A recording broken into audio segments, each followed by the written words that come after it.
Brooklyn Lager won the gold medal at the 2018 World Beer Cup. How has the lager become so important in Brooklyn's craft beer lineup? Won a gold medal at the World Beer Cup this year, which was very exciting for a 30th year flagship offering for any brewery, and we are thrilled about that.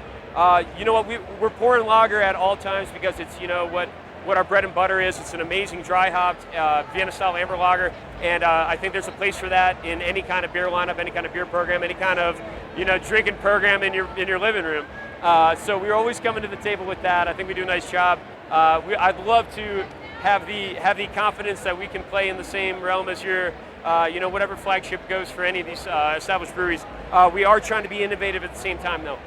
We brought our Bel Air to show everybody how we're doing sour pale ale. Sours are hot right now. We're doing some fun stuff with some souring. It took us a long time to figure out how to do it in a sustainable way as far as isolating, you know, our bacteria and our yeast that we want to work with.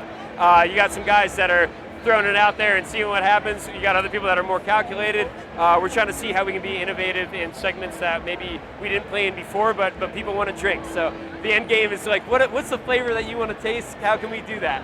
And so that's what we brought with our Bel Air Sour. Garrett's right behind me pouring some of the stuff that he's done on the experimental side of things, because we're trying to figure out what's next. We're playing with some wine yeasts. We're borrowing some lees from different wine producers, and, you know, rather than emptying out their wine barrels, them leaving some stuff left over for us to see if we can maybe have a re-fermentation based on something that's already alive. So we're always trying to kind of recreate what we're doing in a way that people are going to want to drink and having fun with it along the way. And this is a really great avenue for us to share what we're working on and getting people one-on-one giving us feedback about it. And it's exciting to be able to have such enthusiasm.